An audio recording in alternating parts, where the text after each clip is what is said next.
You're listening to the Options Insider Radio Network, the home of the Options Podcast. For more quality options programs, visit theoptionsinsider.com or search for Options Insider Radio Network in your podcast provider of choice. Listeners can also access all of our programming through our mobile app available in the iTunes and Google Play stores. Select programs are also available via live stream at mixlr.com/options-insider. That's mixlr.com/options-insider. Don't forget to follow along with your favorite programs and submit your own questions for the hosts at twitter.com/options, stocktwits.com/options, facebook.com/theoptionsinsider, or via questions at theoptionsinsider.com.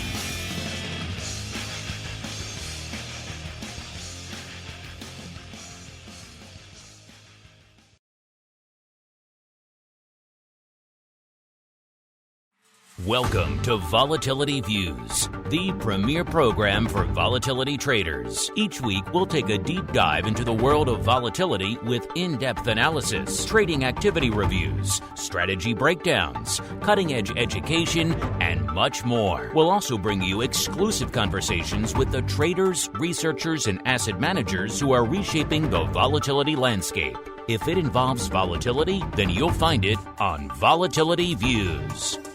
Volatility Views is brought to you by MIAX, one of the fastest, most efficient trading platforms in the world. MIAX is proud to bring you Spikes Volatility products. Spikes options and futures are traded on the Spikes Volatility Index, Spike, offering pinpoint accuracy, radically faster dissemination, and a highly transparent settlement auction, all for ultra-low exchange fees. It's volatility reimagined. Learn more about Spikes at miaxoptions.com/spikes. Options and futures involve risk and are not suitable for all investors. The statements made are provided for informational purposes only and should not be relied on for financial or legal advice. And now, it's time to take a deep dive into the world of volatility. It's time for Volatility Views.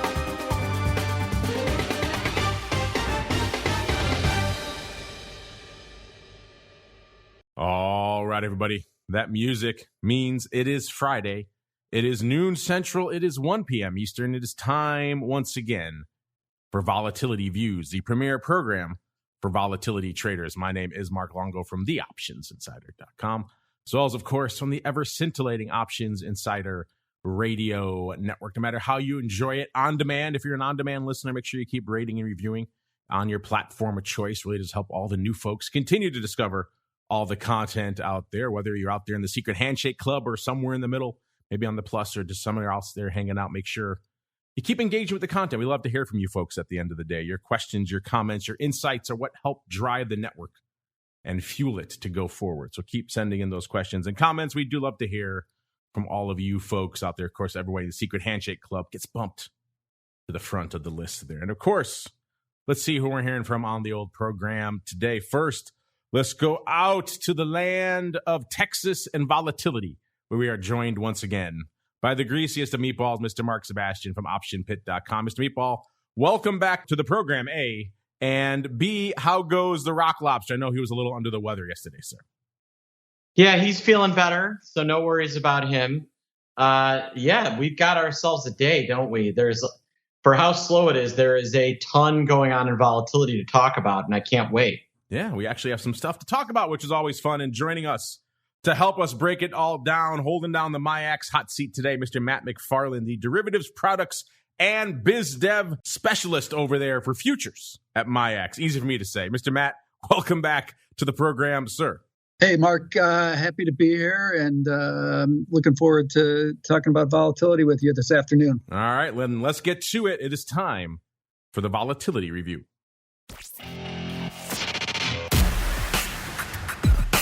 It's time to break down the latest developments in the volatility trading world.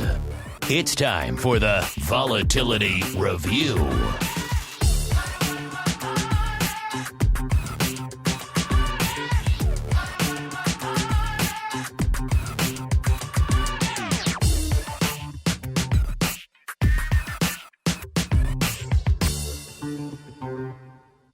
right, everybody, welcome to the Vol Review, the portion of the show where we break down what's trading and trending and moving out there in the world of volatility. And, it's kind of been a rinse and repeat throughout most of the week this week. We've seen usually a couple of things. First off, most of the major indices moving in one direction, and then one of them, typically the NASDAQ, but yesterday it was the Dow, deciding to go in the other direction.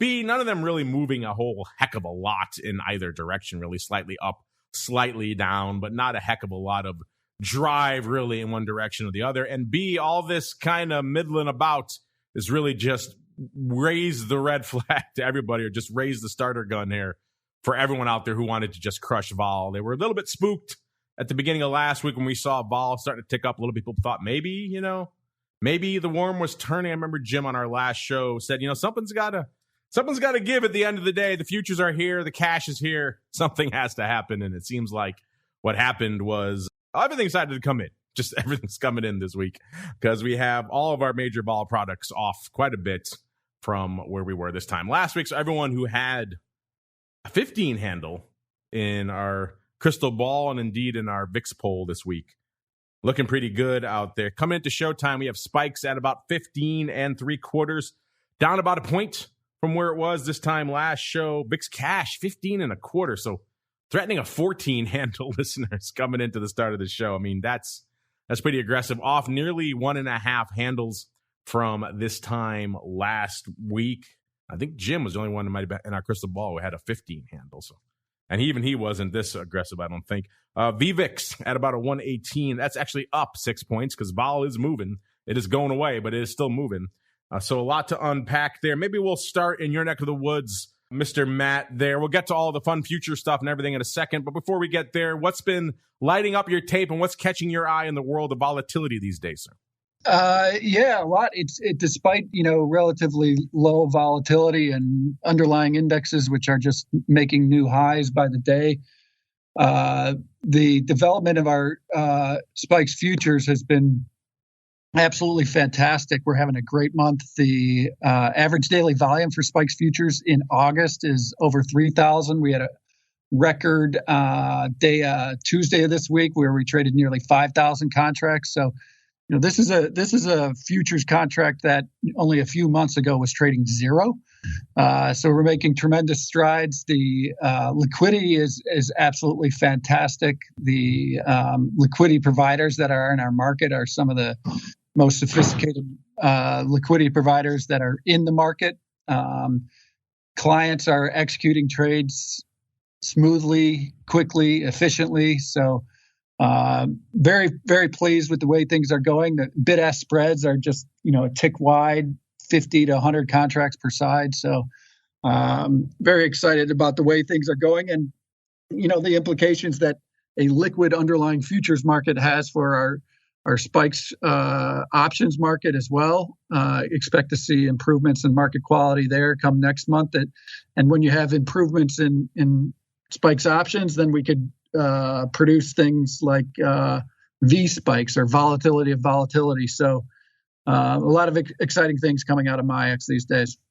Indeed. Sounds like it. We'll get to more of that in the future segment in a little bit. But first, let's go back to the greasiest of meatballs, Mr. Meatball, sir. As you mentioned, a lot to unpack in the world of volatility this week, sir. What is lighting up your tape this week, sir? Well, to start, we don't call it V spikes here on Volatility Views. It is called the Viking. Trademark pending, copyright pending. Trademark pending, copyright Mark Sebastian. And I know we're going to talk about this, but the futures curve is still wide enough to run a Mack truck through. Everything is off, but still wide. And that is creating some really unique trades that I don't know that I've ever seen in my life in VIX and Spikes that I cannot wait to talk about here momentarily. But we are just seeing some really unique trades form going into August expiration next Wednesday. All right, let's get into all of it then. Matt kind of dove into it already there on the land of the futures. Spikes futures pretty much having a pretty strong week. I think you can put it mildly. Our buddy Simon let us know that, I think it was Tuesday. Yes, Tuesday. You had a new record, nearly 5,000 contracts going up over there on MJX 4,966. So it seems like, Matt, all the voodoo you guys are doing behind the scenes over there on the futures front seems to be paying dividends, sir.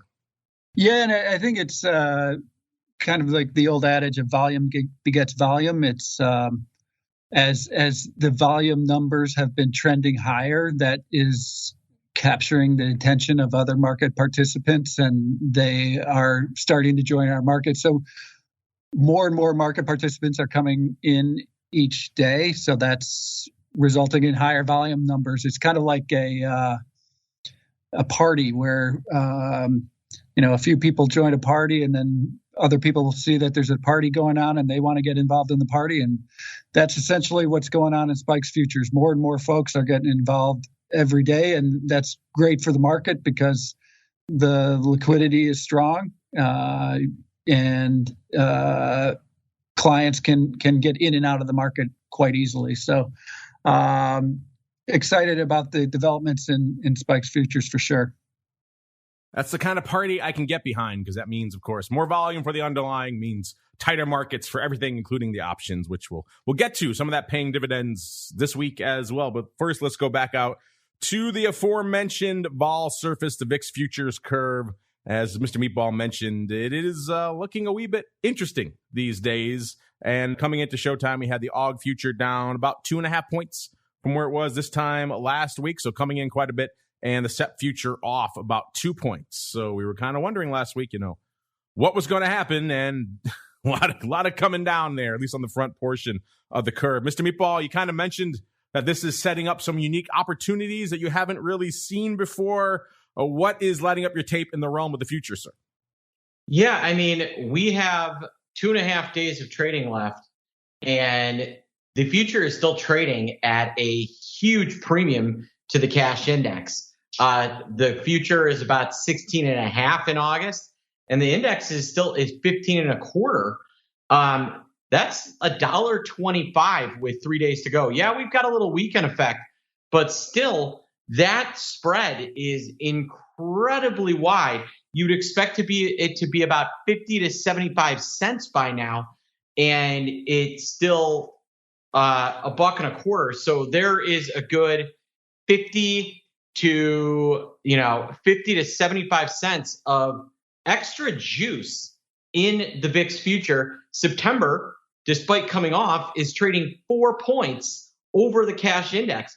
It should be about 2 to 2.5. So you have a huge amount of premium in that spread there. The curve itself has somewhat normalized. It's just really expensive relative to the index. I mean, the January future is almost 8 points ahead of the cash index, and the longest term future, which goes out to April, is trading nearly 9 points above the cash index. So the spread, the curve itself is pretty normal, but the spread with which it's taking over the cash index is monumentally wide.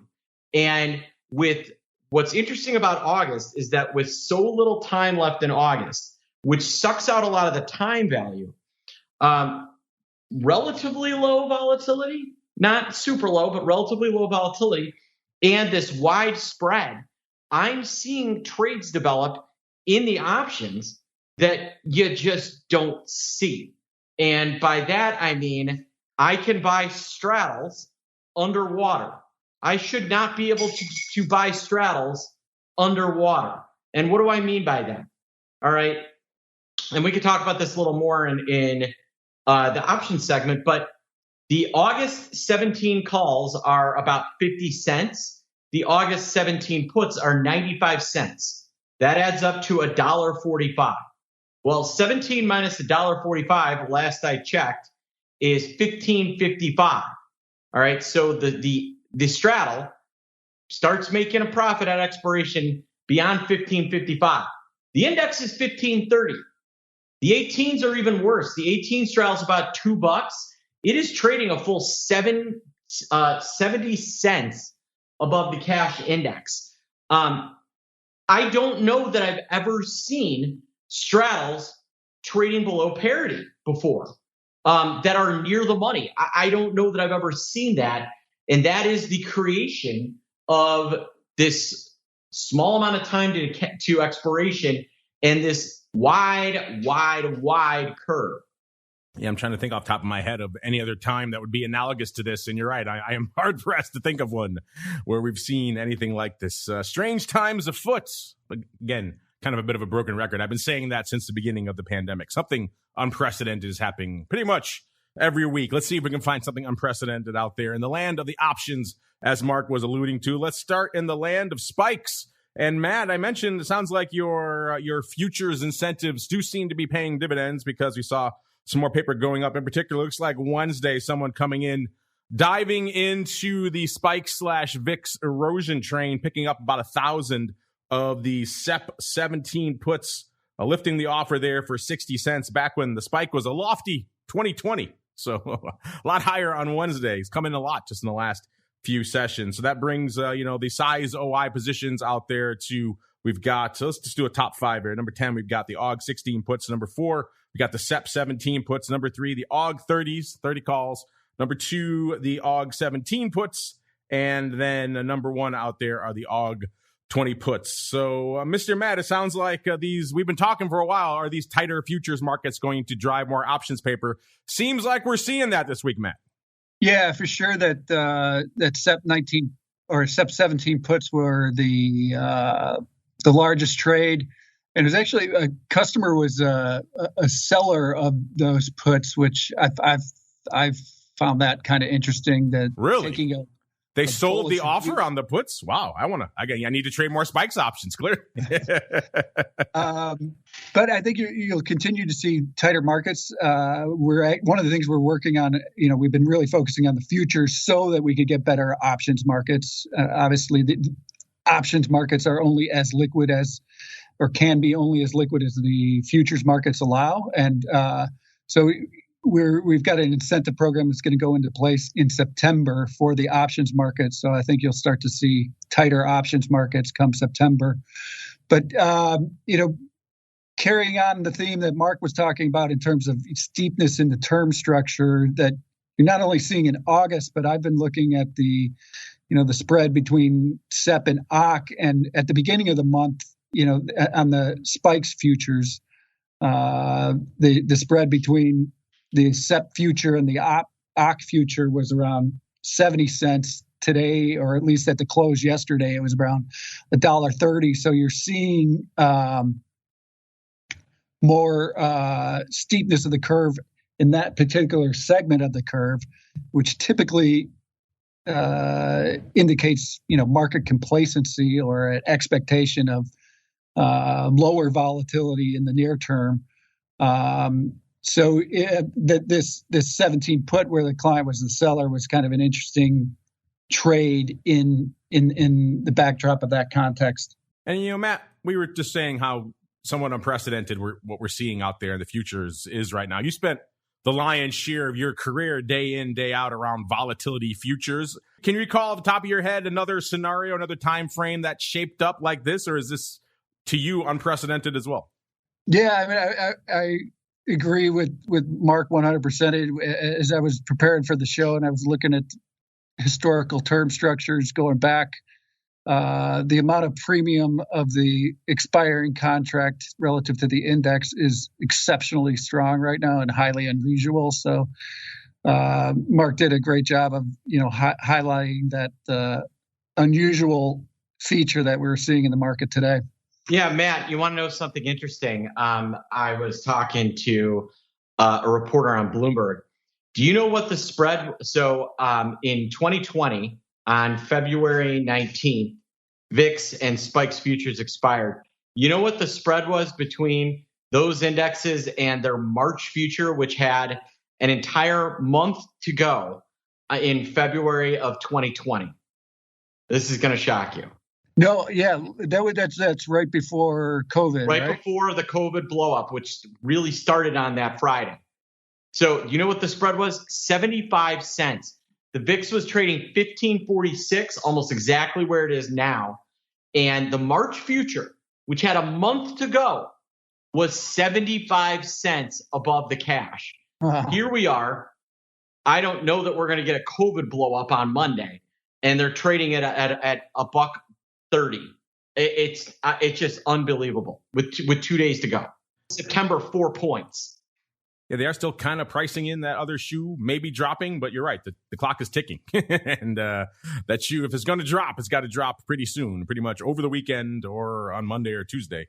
And so far, we've been talking about this for a couple of weeks now. It seems like they were pricing something else in the ether, and yet it has not materialized. In fact, all that's materialized is just aggressive crushing of all things volatility. Let's see if that's materialized into some options paper on the VIX front. We already know some numbers going up out there in spikes. VIX also doing some numbers this week. The ADV finally ticking up again after kind of languishing and trending downward for a while. The ADV out there right now, 442,000 contracts, up about 16,000 from this time last week. Looks like they're going to break it again today. As of a few minutes ago, they were just a tick under 400K, about 399,000 contracts. On the tape, before we get into what's lighting it up this week, let's break down the top 10 sizable positions out there in VIX options land. Cost you 145,000 contracts to break into the top 10. That gets you to the SEP 18 puts.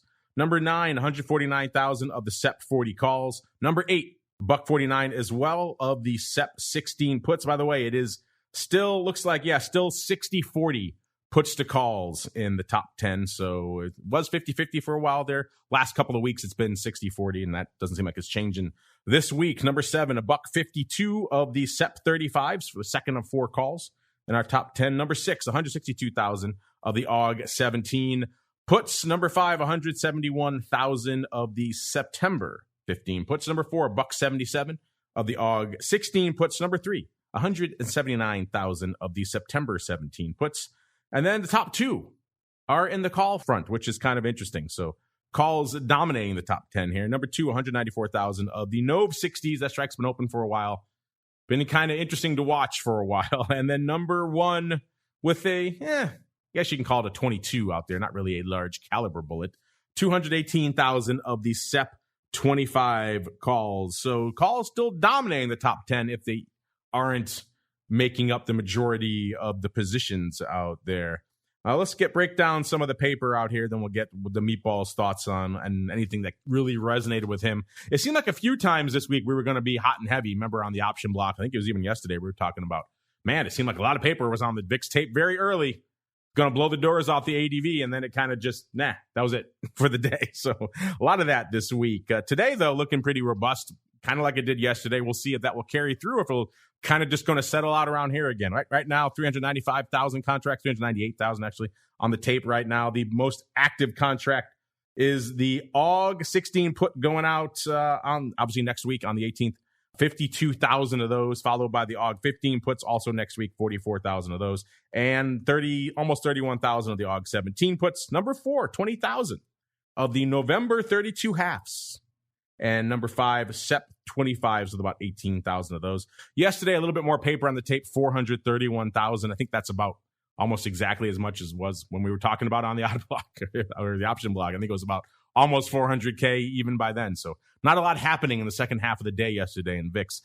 79,000 of the AUG 16 puts was the most active contract yesterday. So that probably accounts for what was going up so early in the morning, followed by 68,000 of the AUG 17 puts. Number 3, we drop off quite a bit, pretty much cut in half almost exactly to 34,000 of the AUG 20 puts. Number 4, 31,000 of the AUG 19 calls. Finally got a call in there. And number 5, 22,000 of the AUG 18 puts. Wednesday, the busiest day of the week, 626,000 contracts on the tape.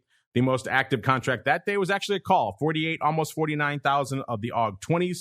Unless I say otherwise, listeners, these are all expiring next week. These aren't in the weeklies. Number 2, we've got whole strip of NOV going up here, 35,000 of the NOV 17 puts, 35,000 of the NOV 16 puts, and also 35,000 of the NOV 18 puts. So bit of a tree strip, call it what you will. It's not obviously not a fly or anything. There's no ratio to it. So yeah, just a strip of 35,000 each of the NOV 17, 18, and 16 puts there. And then number 5 was 28,000 of the SEP 15 puts. Tuesday, one of the lighter days of the week. Pretty much it looks like actually the lightest day because today has already surpassed it. 375,000 contracts on the tape. the most active contract, 25,000 of the SEP 15 puts, followed by 25,000 of the first October this week. 14 puts, number 3, 15,000 of the SEP 65 calls.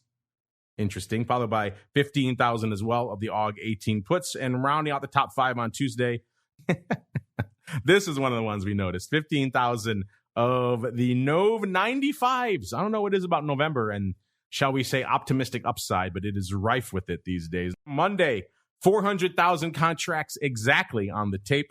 Number 1 most active contract there, 34,000 of the October 14 puts, followed by number 2, 26,000 of the SEP 40s and 19,000 of the SEP 30. So maybe a bit of a ratio vertical there. Number 4 here, we've got SEP 17 puts, 17,000 of those, and the AUG 18 puts, rounding out the top 5 on Monday with about 14,000. A lot of interesting stuff going up this week, Mr. Meatball. What, if anything, caught your eye and resonated on your tape this week, sir? Yeah, I would say that the August downside is really eyebrow raising. Yesterday and today, the AUG 15s, 16s, and 17s, both days have accounted for about a third of the volume. And the volume going up, notably on the 15s, which are a nickel, is absolutely huge.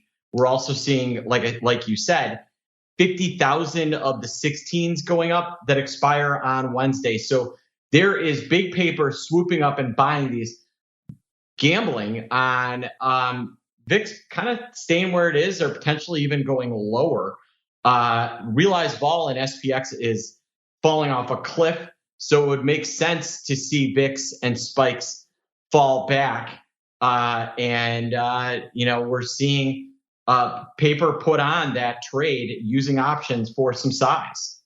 That's really been the big piece that has popped at me over the last few days and weeks. Growing open interest in the September 15s, big buyers of the October 14s going up.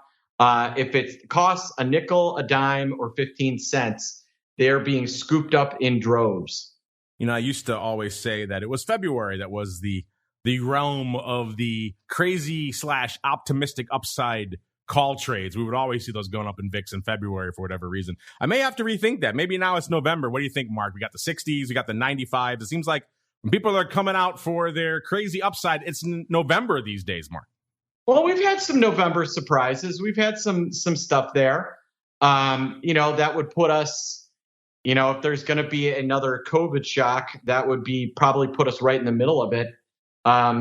So not entirely surprised, but I will say that I think it's 95 seems a bridge too far. I could see an argument for maybe that last November. I'm not sure about 95s this November, but we shall see as we keep on rolling out here into the land of the products you folks love to fade. Let's kick it off with VXX. We said even last week that pretty much the entirety of July was a lost month for these kind of eroding products. They eroded a bit, then they would pop, then they eroded a bit, and they would pop again. So it was kind of a whole bunch of nothing on the downside front for these products in July. Well, they're making up for lost time here in August because they kicked it into high gear this week. Let's start with VXX. Coming into showtime was at a 25 3/4. That puts it down pretty much exactly 3 points from where it was this time last. It looks like it's ticked up a little bit up to 26 again. So maybe getting some of that back, but still better part of 3 handles since our last show. That's a lot of juice to come out in just a week, listeners. Let's break down a top 10 out here, and then we'll see what's lighting it up. Number 10 out here, it cost you $18,000 to break into the top 10 in VXX. Looks like there's still 1, 2, 3, 4. Looks like half of the top 10 is still the VXX1, aka the pre-split adjusted strikes out there. That gets you number 10, 18,000 of the Jan 12 puts. Again, that's VXX1. Number 9, 18,000 of the SEP 40s. Number 8, back to VXX1, 18,000 as well of the SEP 14 puts. Number 7, 21K of the August 48 calls. And those are going out today. So I hate to break it to you, sir or madam, but probably not going to hit 48 today. And number 6, 21,000 of the AUG 27 puts. Number 5, 21,000 as well of the SEP 14s back to the VXX1. Number 2, 22K of the August 38 calls. So 38, 48, maybe a bit of a vertical there either way. Neither of those strikes coming to fruition today. Those are both going the way of the dodo today. Number 3, 23,000 of the SEP 9 puts. Again, back to VXX1. Number 2, our final good old regular VXX position here, 25,000 of the AUG 25 puts. And number 1 is still the old legacy VXX1 SEP 10 calls with about 32,000 of those bad boys. Today, decent paper, about 113,000 contracts on the tape. The ADV pretty much unched us down about 1,000 contracts from last show. So down to about 221,000 from this time last week. Mr. Meatball, anything lighting up the tape or the tape of your crazies out there in VXX this week, sir? Yeah, it's been a rough week for VXX. One thing, this is why you need to be monitoring the VIX curve. A lot of times as we head into expiration, this curve is relatively, is starting to get close to the cash. Since it's not, we have the potential for an absolute bloodbath in these ETPs. Both VXX and UVXY could face a lot more pressure. And if September stays bid, it could be continued downside. These guys are going to have a very tough time. I think we had one day this week where the VIX was maybe marginally up and they still lost money. That is the way that that VIX term structure is set up right now. You could get a nice move in VIX and still not make money on these products going long. I did have an interaction with somebody on Twitter where they're like, yeah, maybe I'll buy some VXX since everyone says it's going down. I said, it's a bad idea. I came back a couple days later and it goes, I should have listened.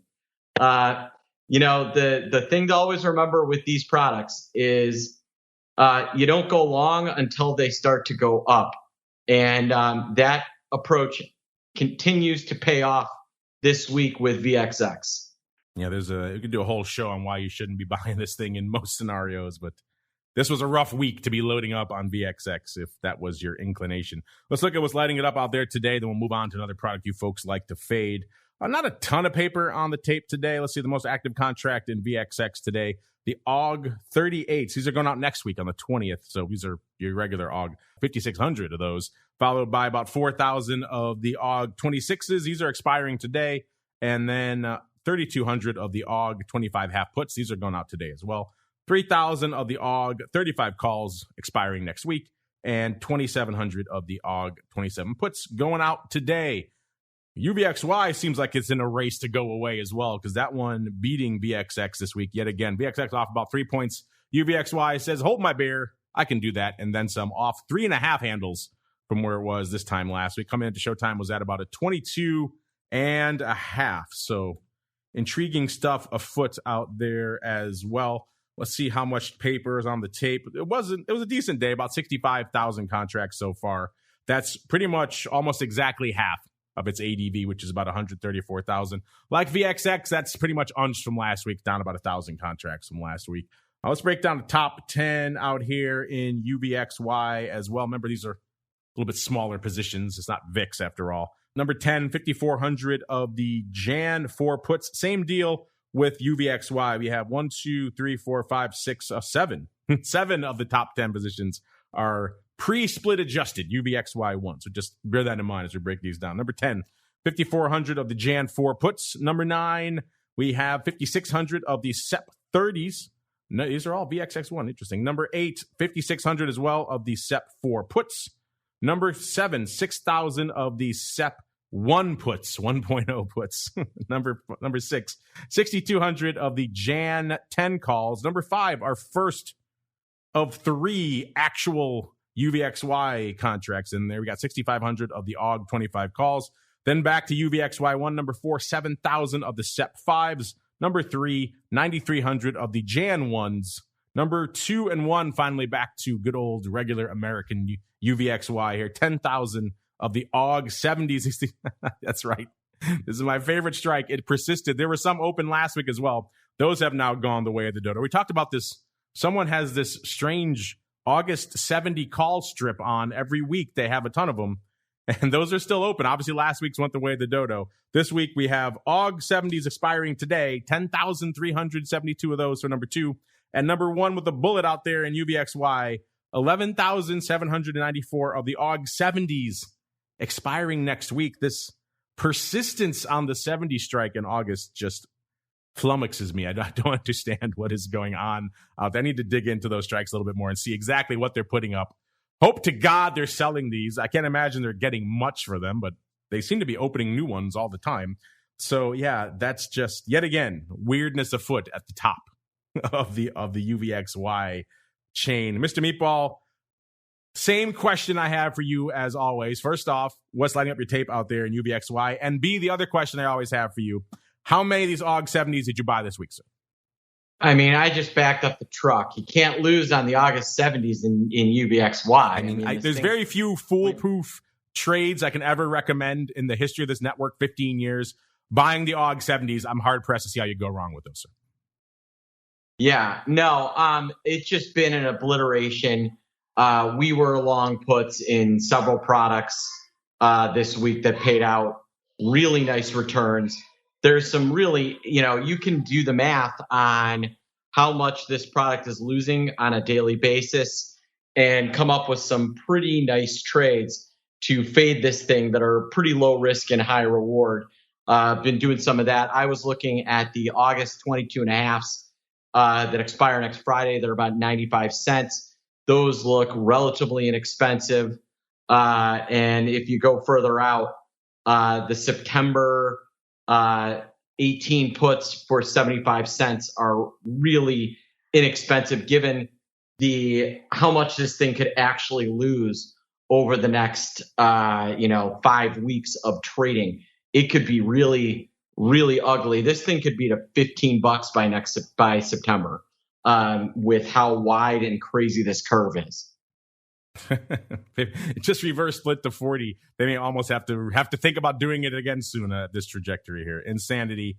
I'm looking here to try to dig up these AUG 70s, what's going on with them. Of course, when I need to do that, listeners, is when my system decides not to play ball with me. So I'll see if I can get those up for you a little bit later in the show as we keep on rolling. Let's go on out to the land of single names and earnings volatility, because there is a lot to unpack there, listeners.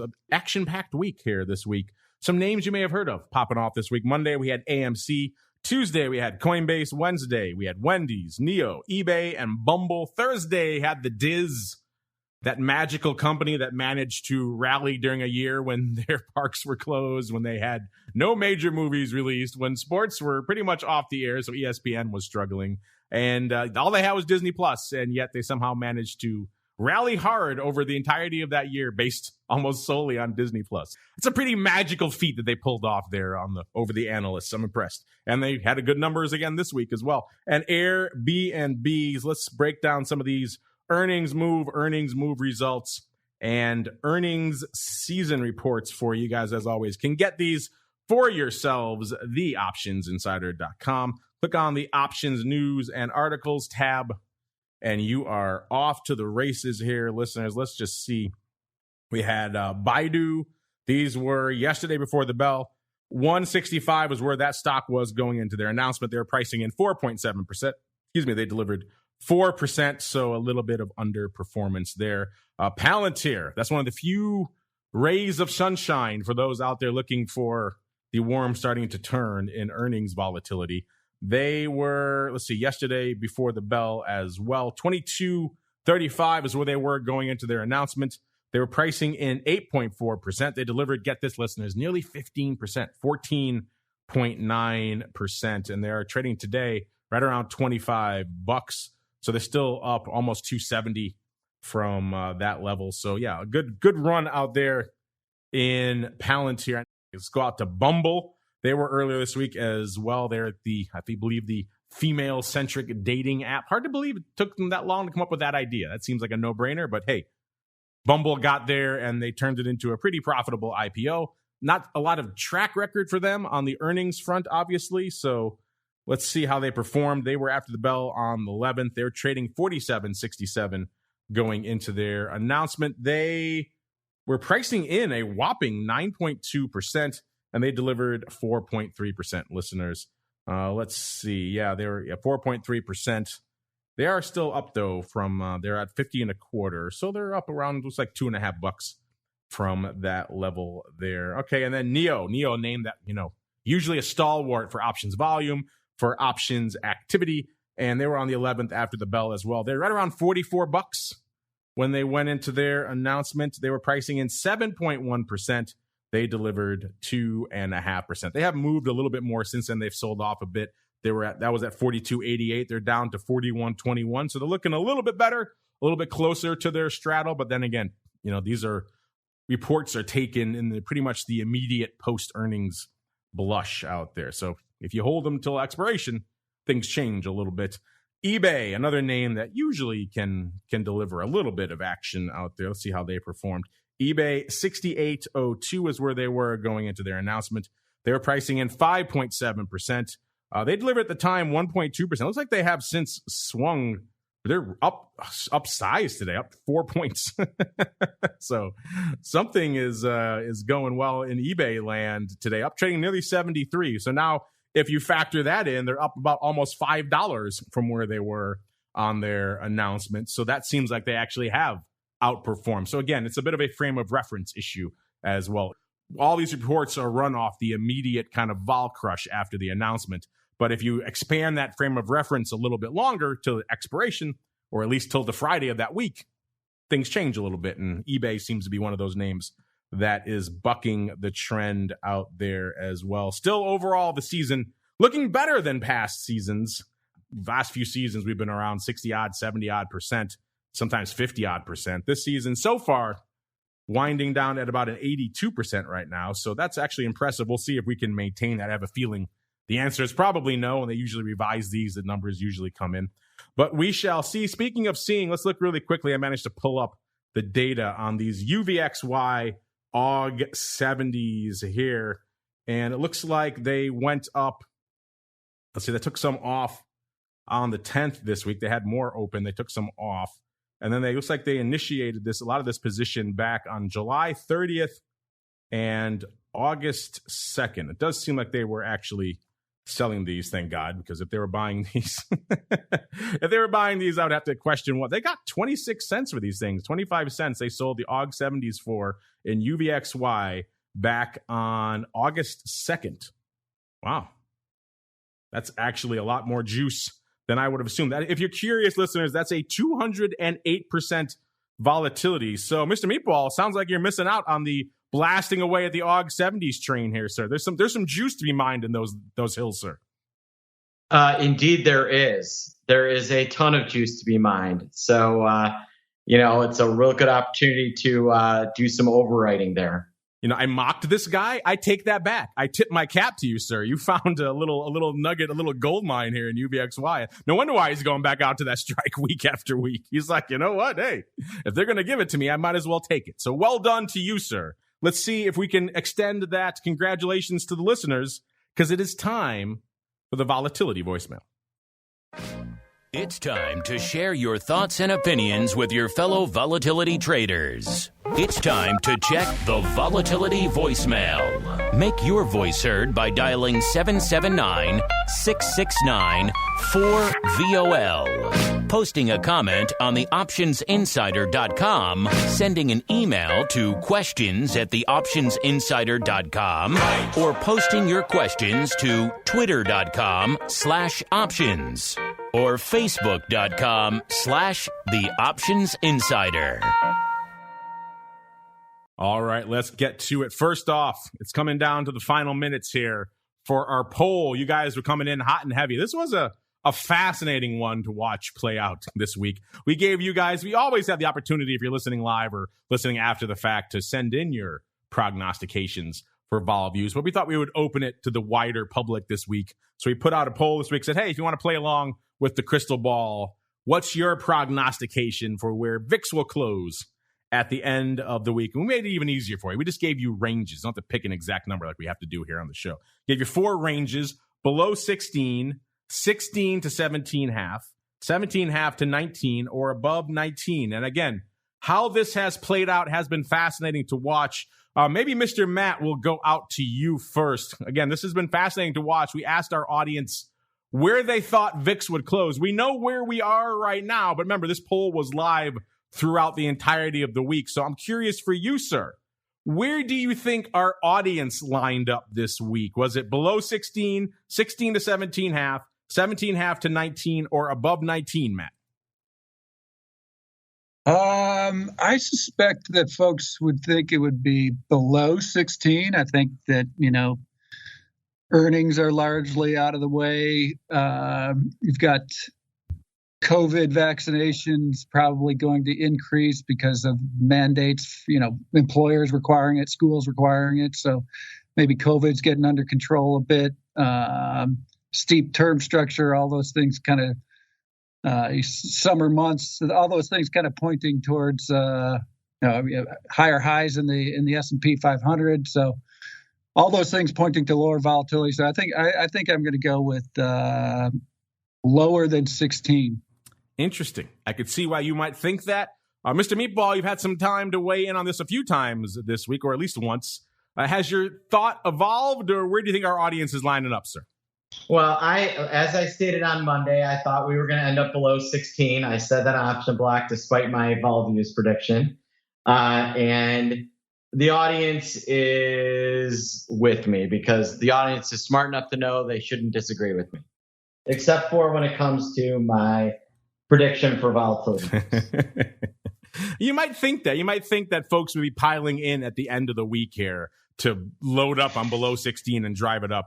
And yet we have not seen that. In fact, we've seen a spike, pun intended, of interest in the 16 to 17 half region, which is now winning with 28.6%. So folks have flocked in today to say it's actually going to close above where it is right now. It's going to close in that 16 to 17 half region. That is actually number one. This has to be one of the most just evenly distributed polls we have ever done, because number one is 16 to 17 half, and number two is everything else. Literally everything else is tied at 23.8% for below 16, for 17 half to 19, and above 19. Everything is pretty much equal. And that's pretty much been the case almost the entirety of the week. People were taking screenshots of this poll and sharing it around because they couldn't believe how evenly distributed it was. But yeah, that's what makes a market, listeners, is, everyone has a different viewpoint on vol. And that was clearly reflected out here. There were a lot of people out here, pretty much half of the audience, who thought we were going to be well north of the 17 half handle right now. So again, this is what makes a market. This is probably why we're talking about, this lingering distance between the cash and the futures. Something is keeping it maybe up.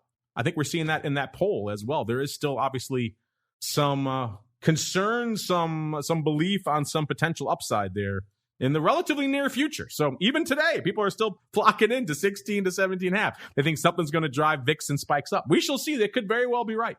Vol could move. Yeah, this is definitely a somewhat aberrant thing. All right, let's go out to the Secret Handshake Club. My boy Luigi is in there. He's got a question for you, Mr. Meatball. He said, would the Meatball consider a call ratio spread in September VIX? The spread would have to be pretty wide to be put on for a net credit. Currently, I have a short 18, long 24 for the August expiry, thinking of rolling to September. He put my original August spread on for a 7-cent credit. So you sold one, bought two, and you made 7 cents on that. Interesting. Let's see. But I'm guessing that's probably a debit. But let's see. So he wants to know, Mr. Meatball, are you on board for the old 1x2 18-24 strikes, but this time in September, sir? I think if you think that we're going to pop, that could work. Generally, these work better when they're a little further out of the money than the 18-24. If I was going to set one of these up, and I'm not saying I would probably look at because you're right, skew's really steep. That upside is really expensive. It's probably cheaper to do a call spread or something like that. Or like I said, wait until the index actually goes up before you start trying to hedge yourself. But even the 18-24s won't give you a credit here. You've got to do like the 25-35 and maybe you can eke out a credit there. But vol is really high still. VVIX is still really high. And the spread is really wide, so that September contract is not particularly cheap. Maybe you do a little better in October. No, I mean, I don't think ratio spreads work very well. VVIX is just too expensive at 100 and 1 second. Yeah, VVIX is 117. Those ratios don't work very well when VVIX is not in the 90s.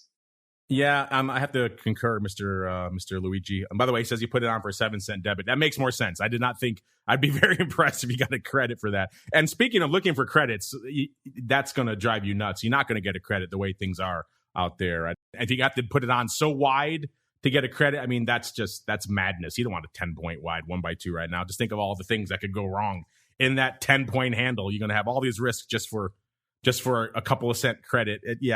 This is not a time when I would be champing at the bit to have the old 1x. Certainly not wide enough to make it a credit. You probably have to pay for it at this point if you want a decent one. And again, you're going to pay for it because the skew is kind of weird out there right now. We also have Mr. Unlimited. Oh yeah, he was talking about before. We cautioned him away from buying, I think it was the SEP 2030 vertical. He thanked us yesterday because it was trading for 180, got down to 120 now. He says he still hasn't bought it. He says he's deciding to listen to the show and wait for that bit of an up move first before going on. So there you go. You're like a buck to the good now, Mr. Unlimited. You paid for multiple years of the secret club already there just by avoiding that trade. So well done. But yeah, that's a good bit of advice. I mean, sometimes look what we're just talking about here. Sometimes you're really trying to fit that square peg into a round hole just to make a trade happen, when in reality, it doesn't seem like that's... we're just talking about how much potential juice could come out of this thing in the next few days. I don't think you want to have either the size vertical or the crazy 1x2 right now. Just a challenging time to be putting that stuff on. All right, let's see. Speaking of challenging times, probably one for the crystal ball. So let's get to it.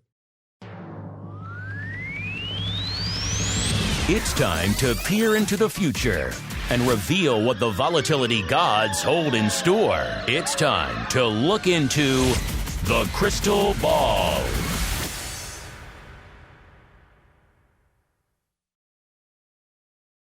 All right, everybody, welcome to the crystal ball, the portion of the show where we reveal just how difficult this vol prediction stuff is. At least everyone else got a chance to play along this week as well, and they all got a chance to learn how difficult it is and indeed to feel our pain. Coming into the end of the show, let's see where we're hanging our hat out here. First, let's go out to Spike's Land. 1581, so it's ticked up about 0.06 since the start of the show. VIX at the start of the show, where was it? About a 15.25. Yeah, it's still pretty much right around there as well. So we haven't seen a lot of evolution in the vol products over the course of the show, despite what our Twitter poll might say, where people think it might tick up a wee bit. Spikes is closer to the 16 handle, but we said VIX, and VIX has a bit of a ways to go for a 16 handle. So it seems like Mr. Jim was actually eerily prescient. He stole the ball from Options Queen, who had about almost 1530. He's at about a 1540. So, you know what? I'm going to give it to him. He's actually 0.11 away. But you know what? I'll be charitable. I'll say he's within our 0.10 bullseye threshold. So congrats to you, Jim, over there. You know, you were talking about how you thought something had to drop, something had to give over the course of this past week. And clearly that was the right way to lean this week. I was a wee bit higher at 17.25, so no love for me there. The Meatball says he's quote-unquote fading his book. I think this is his real heart of hearts here, listeners, at an 18 double, so no joy for him as well. Oh, Options Queen was looking better this week. She faded it as well, 15.95, so you're back in the ballpark there, Options Queen.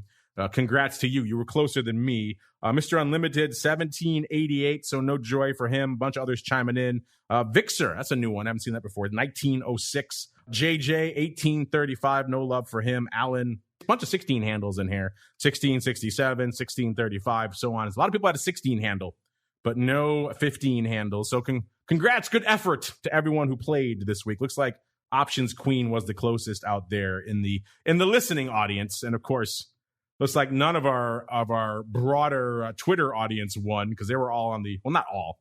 They were tied for second, but the winner, in air quotes, was 16 to 17.5, which at least for right now does not appear to be the case.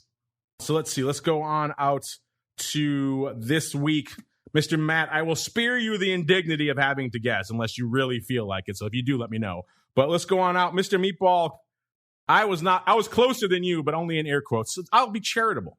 I will allow you to choose what you want this week. Do you want to go first or do you want to go last? Well, I feel like I should go last since I was so off. So I'll let you go first. All right. You said you want to go last. And you know what? Matt is brave. He's willing to dive into that void. And since our guest won last week and he is not here, I will give Matt the pride of place of going first. He gets the guest victory. Mr. Matt, sir, what are you feeling for this time next week? Thanks, Mark. Yeah, I need a shot at redemption because my call last time I was on the show turned out not to be so good. I was bearish on vol, and then the Monday after your show, spiked up to like 24. So it's a hard game, isn't it? It is a hard game. I need a shot at redemption. I'm going to call for spikes at 1490. I'm still bearish on vol. I think we're going to break the 15 handle. And we'll see what happens next week. 1490 is my call. 1490. All right. Well, we got something. I think you got some compatriots out here because one of our chat listeners just chimed in and said right before he said that, he said 1492, discovering a new world of sub 15. So 2 of you, at least, Matt, are on the same tip. We got more listeners chiming in now. Luigi's definitely over 22 next week. Too much noise out there about the Delta variant. I'm thinking 2235. That's what makes the market. I love it. There's vol. Look at our poll. In fact, we should probably do a VIX poll again next week. I have a feeling it will be something similar, spread all over the freaking place because there are so many different outlooks on volatility. All right, the meatball is cowering in his corner, so I shall go next. You know, I've been kind of bucking this trend a little bit because I've been seeing what's been lurking in the ether. You know, it seemed like something wanted to manifest to kind of conspire to bring us higher. And in the past, that has usually happened at one point, maybe early in the week. We see a spike, pun intended, then it kind of drifts down towards the latter portion of the week. We haven't seen that spike materialize really in the last couple of weeks. So we've seen pretty much nothing but straight downward trajectory. Can that continue through expiration next week? That's the question. Or will something conspire to have us pop off again? You know, the sane level-headed part of me says that the Columbus level or below might be the way to go. But, dare I do it? Dare I buck the trend yet again? Throw myself into the inferno? Yeah, you know what? I'm going to do it. I'm going to say, not crazy, though. I'm going to say this time next week, we're at about a 15 quarter in VIX and a 1581 in spikes. I'm going to say we're going to be 15 double this time next week. Some vacillation, some erosion coming in to the beginning of the week, heading into expiration, then maybe something conspires to get us back up a little. Not quite to Luigi levels, but I wouldn't be that averse to that either. But still, interesting stuff nonetheless. All right, Mr. Meatball, we've bought you a lot of time. A lot of people have chimed in. Oh, Options Queen coming 16 and a half. A lot of people, a lot of guests coming in fast and furious. If you want to guess, and you're listening live or listening after the fact, send in your prognostications. If you're eerily close, you'll win some cool swag, just like Options Queen did a couple weeks ago. All right, Mr. Meatball, no swag for you, but what's your guess nonetheless, sir? All right, I'm going to go out on a limb and bet against my book. So I'm going to say 18-18, even though I think it's going to 14.5. 18-18. You like how he does that, listeners? So actually, I put you down for me. I should probably switch that. He says one thing, but he kind of covers his butt so that he can kind of have his cake and eat it too. And I bravely go out there and I stand behind my prognostication. Consequences be damned. All right, there's our market for this week, listeners. We have Matt on the downside, 1490. Me a little bit higher, 15 double, and Meatball once again playing the Russell Rhodes crazy upside roll at 18-18. A bunch of you others chiming in. We'll aggregate all of your prognostications as well and have a nice market for you on the show this time next week. Speaking of the show, that music means we've already gone long, but we're having so much fun here on the show. It's hard to bring it to a conclusion. By the way, if you're listening in the secret handshake club right now, hang out, have fun. We'll pump some fun stuff in the live. We'll be back in a little less than an hour now to break down all the mad world of unusual activity. I don't think, given how the Rock Lobster is battling COVID right now, I don't think he's going to be on with me. But we shall see. Maybe he'll rally and surprise me because he does love talking oddities. So we shall see. But before we go, let's go back around the horn. Matt, if folks are intrigued, they want to learn more about spikes, about shift search, about what you guys are doing on the futures or the options front, where should they go? What should they do? Yeah, all the information there is for you at MIAXoptions.com. All the information about Spikes Futures, Spikes Options. Check it out at MIAXoptions.com. Thanks. MIAXoptions.com. You go to /spikes. That gets you to all the fun stuff for Spikes. It gets you the historical data. It gets you the press releases. You can see all this stuff. When all these new things are popping off in Spikes, that's going to be right there. Got a link to the Quick Strike analytics now. Cool to see that. They, of course, Twifo fame here on the network. They power all of our futures options analytics. They're glad to see they're doing some cool stuff now for the MIAX, so stay tuned for that. And, of course, a link to a cool show called Vol Views. What more could you possibly ask for? And, Mr. Meatball, if folks want to come at you, they want to challenge your vol prognostication, or maybe they want to talk about VIX ratios or anything else, where should they go? What should they do? Well, if you wanted to know about that straddle that was underwater, I wrote it up on Wednesday on my VIX Edge blog. Go to optionpit.com. Click on our newsletters and sign up for the VIX Edge. You'll see the subscribe button right below my handsome face. Click on that, and then it will go directly to your email, and you can read all the wonderful analysis I'm doing on VIX, Spikes, VIX Futures, VIX ETPs, even a little bit of equity now and then, every single day. Far more palatable than listening to me in your ear holes. You know, the good-looking face, that part's subjective. The rest of it's pretty good, though. So check it out. Optionpit.com is the place to go. On behalf of the greasiest of meatballs and Mr. Matt and everybody over there in MIAX, and indeed myself, I want to thank all of you out there for downloading, streaming, and subscribing, and, of course, for listening live. Keep those questions and comments and VIX and Spikes predictions and everything else coming in. Remember, if you're listening live, stay tuned. Maybe to give you a full access to that awesome remastered OPR 100th episode spectacular. All the special guests, you guys get to enjoy that live here. And we'll be back in exactly 53 minutes to break down all the world of weird, unusual options activity. Of course, if you're listening after the fact, we'll see you back here next week, another episode of Volatility Views. Volatility Views is brought to you by MIAX, one of the fastest, most efficient trading platforms in the world. MIAX is proud to bring you Spikes Volatility products. Spikes options and futures are traded on the Spikes Volatility Index, SPIKE, offering pinpoint accuracy, radically faster dissemination, and a highly transparent settlement auction, all for ultra-low exchange fees. It's volatility reimagined. Learn more about Spikes at MIAXoptions.com/spikes. Options and futures involve risk and are not suitable for all investors. The statements made are provided for informational purposes only and should not be relied on for financial or legal advice.